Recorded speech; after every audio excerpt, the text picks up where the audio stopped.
Good morning, happy international women's day. आज हम celebrate कर रहे हैं वुमेन्स की अचीवमेंट को ही नहीं, बल्कि हम बात कर रहे हैं उन अचीवमेंट्स के पीछे की फाउंडेशन को लेकर, और वो होती है वुमेन की मेंटल वेलबींग। और इसी टॉपिक पर बात करने के लिए हमारे साथ फिर से स्टूडियो में है doctor Vidhi Pilania ma'am.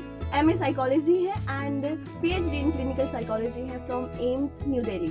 So ma'am, thank you so much हमारे शो में आने के लिए। एंड इस साल की इंटरनेशनल वुमेन्स डे की थीम जो है वो है rights, justices and action for all women and girls. तो अभी तक क्या ऐसी राइट्स हैं जो औरतों को नहीं मिल पाए हैं, और क्या इनजस्टिसेस हैं जो हमारे साथ होते आ रही हैं, और इन पर क्या एक्शन लेना चाहिए आपके हिसाब से? थैंक यू पल्लवी, फिर से एक बार मुझे बुलाने के लिए और बहुत इम्पोर्टेंट टॉपिक के बारे में बात करने के लिए। विमेन डे की आपको बहुत बहुत शुभकामनाएं, और सारी विमेन्स को जो बैठी हैं, जो हमारे शो को सुन रही, सभी विमेन को इंटरनेशनल विमेन डे की शुभकामनाएं। जैसा कि हम सब जानते हैं कि एज अ ह्यूमन हमारे कुछ राइट्स हैं, और विमेन भी ह्यूमन है, और ऑफन विमेन को अपने इन राइट्स के बारे में पता नहीं होता। सबसे पहले राइट की अगर हम बात कर लें तो वो है right to live and right to live with dignity. कई बार हमारे देश में ऐसा देखा गया है कि औरतों को कई अलग अलग तरीके के ऑब्जेक्टिव्स के साथ पुकारा जाता है। जैसे किसी को बच्चा नहीं हो रहा तो उसे हम बहुत आसानी से बांझ कह देते हैं। आज के कुछ कल्चर सोसाइटीज़ ऐसे हैं जहां औरतों को डायन बोल करके उनको मार दिया जाता है। तो सबसे पहला राइट तो हर औरत ये जाने कि उसे भी जीने का हक है, उसे भी सम्मान के साथ जीने का हक है। दूसरा अगर बात करें तो इक्वल वेजेस का राइट।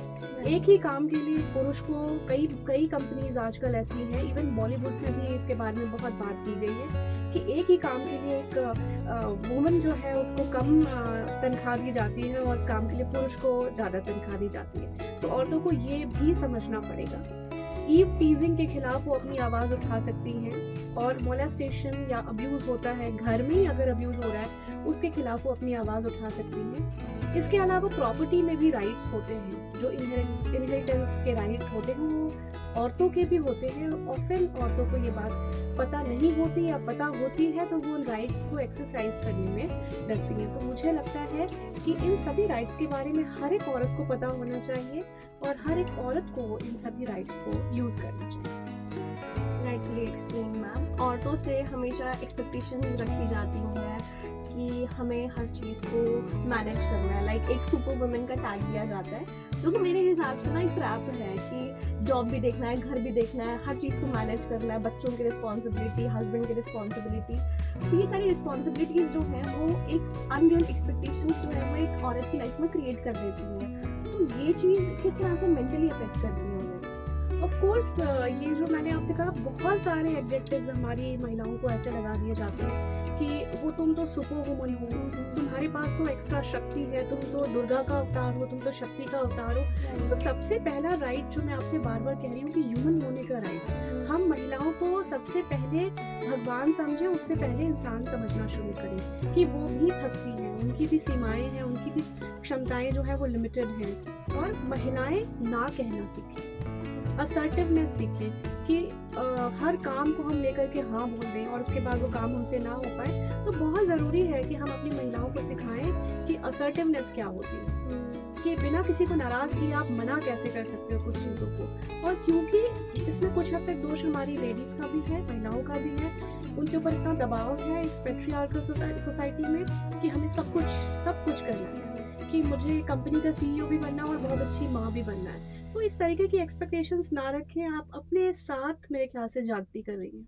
सोसाइटी ये भी कहती है कि जो औरतें बहुत ज़्यादा सहनशील होती हैं, लाइक इंड्योरेंस बहुत अच्छा है, तो उनकी तारीफ़ की जाती है। बट जो औरत मना कर दे या फिर ना बोल दे, तो फिर उसके लिए फिर एक नेगेटिव प्रोस्पेक्ट जो है वो शुरू हो जाता है कि नहीं, चीज़ वो हाथ से निकली हुई है, ये है वो है।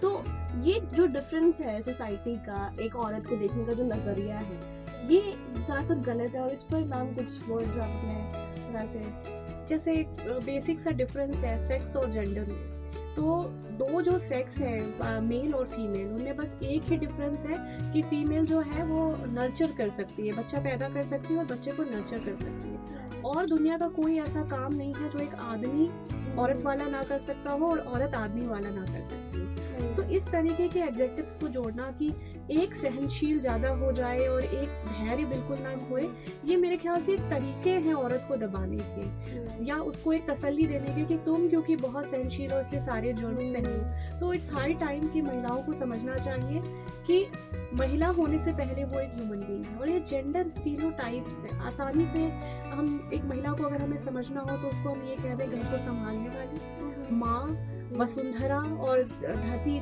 जैसे हमें पालती है वैसे एक महिला हमें पालती है और देवी का रूप।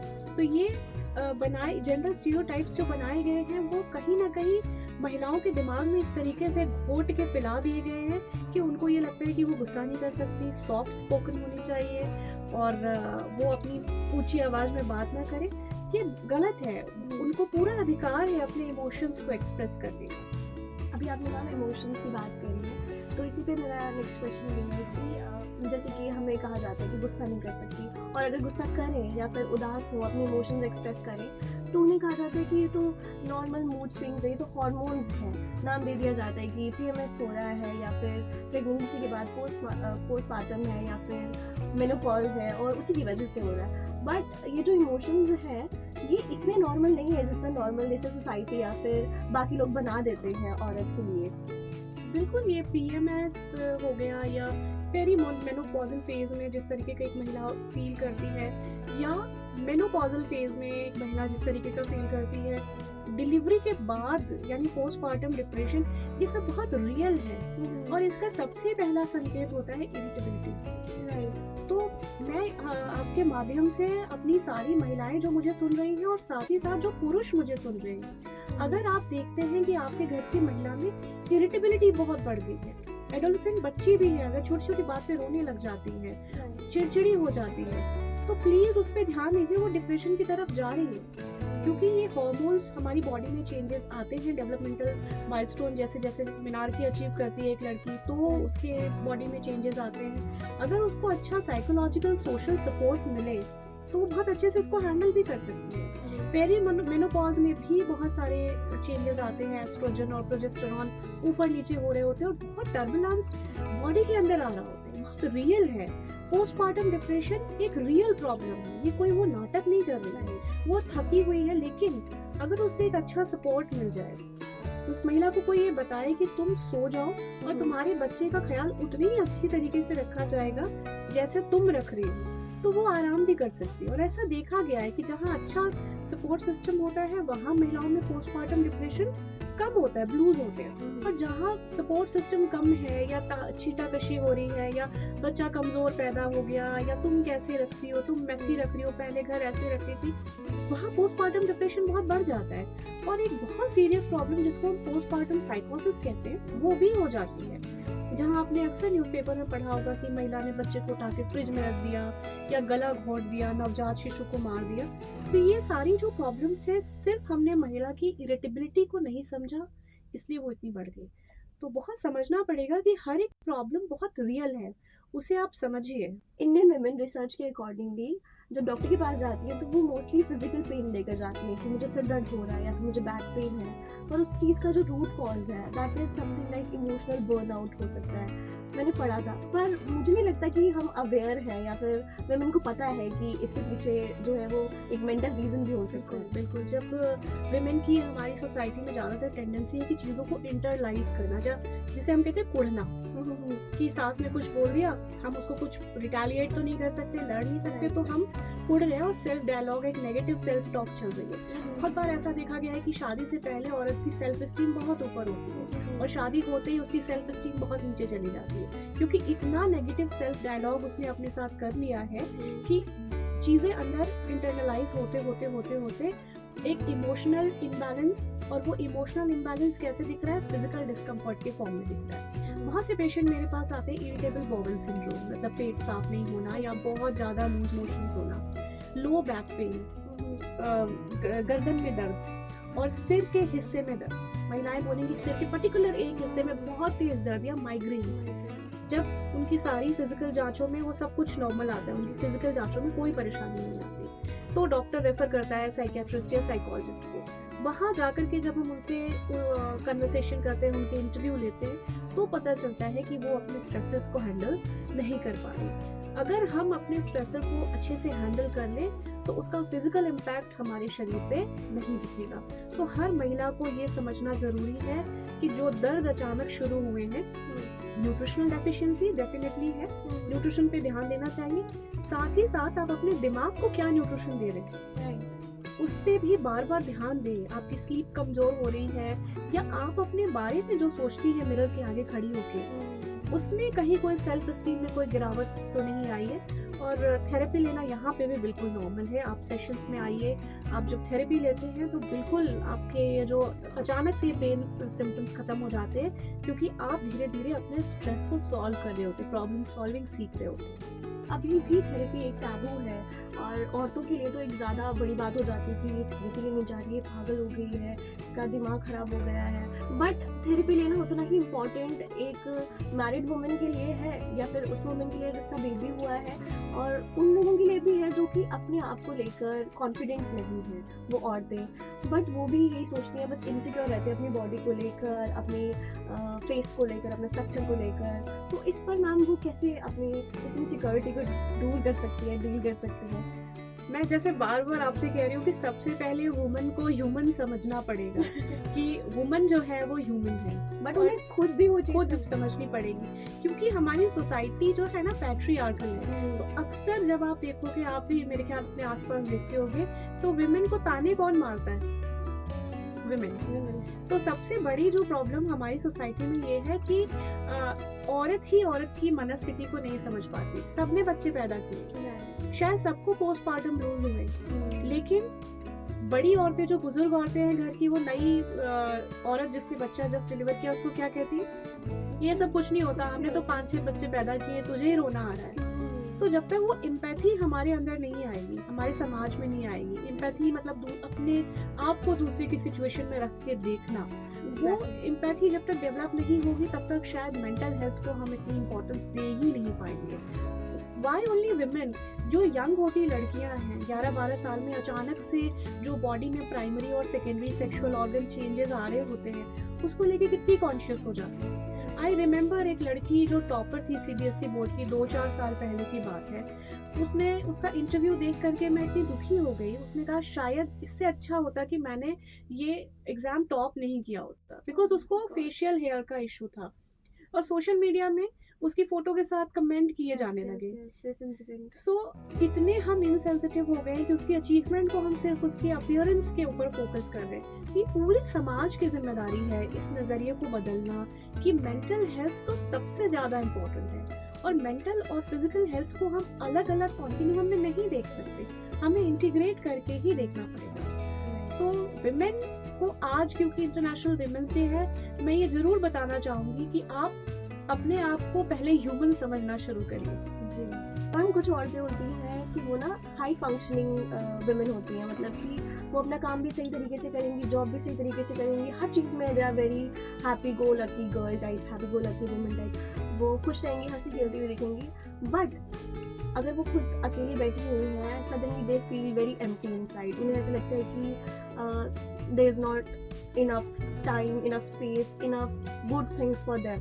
तो मैम ये क्या इसके पीछे का क्या लॉजिक है कि हमारे उनके दिमाग में ऐसे थॉट्स चलते हैं? कि एक तो होता है कि हम बिजी हैं, और एक हम डिफेंस मैकेनिज्म हमारा है कि हम किसी फीलिंग से भागने के लिए खुद को बिजी रख रहे हैं।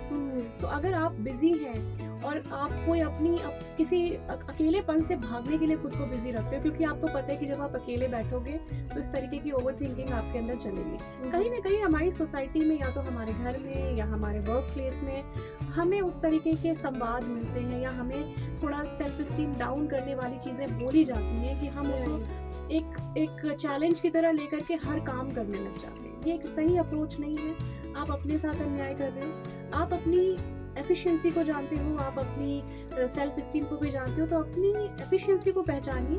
और टायर्ड होना हार्ड वर्क की निशानी नहीं है। हार्ड वर्किंग होना और काम करते करते टायर्ड हो जाना दोनों सिमिलर बातें नहीं हैं। जब आप टायर्ड हो जाते हो या वर्कड अप हो जाते हो, उसका मतलब आपने काम को एंजॉय नहीं किया, आपने काम को एक चैलेंज की तरह लिया और काम करते गए और वहाँ आपको सेटिस्फेक्शन कम मिलता है। जब आप अपने काम को एंजॉय करते हैं तो आप उतनी टायर्डनेस, उतनी एम्प्टीनेस नहीं फील करते. तो we should look for the satisfaction and containment more than कि हम किसी को कुछ करके दिखाएं. राइट मैम, अपनी मेंटल वेलबींग को हम किस तरह से प्रोटेक्ट करके रख सकते हैं? क्या बेसिक चीज़ें हैं जो एक हर वुमेन को करनी चाहिए या फिर हर वुमेन को अपनानी चाहिए अपनी लाइफ में? सबसे पहले तो जब सुबह उठते हो तो अपने आप से पॉजिटिव सेल्फ टॉक करिए.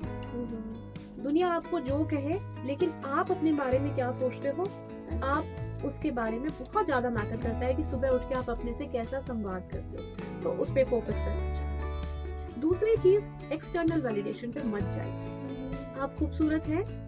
आप अगर महसूस करती हैं कि आप खूबसूरत है तो आप खूबसूरत है. अगर आपका वजन ज़्यादा है, आपको लगता है कि आपकी हेल्थ इश्यूज आ रहे हैं, आप बेशक जिम जाइए, लेकिन किसी को प्रूव करने के लिए और अपसेट होकर के आप मत जाइए. उससे कोई रिजल्ट नहीं आएंगे, मैं आपको अभी बता दूँ. अपने इमोशंस को मॉनिटर करिए, उनको एक्सप्रेस करना सीखिए, सही तरीके से एक्सप्रेस करना सीखिए.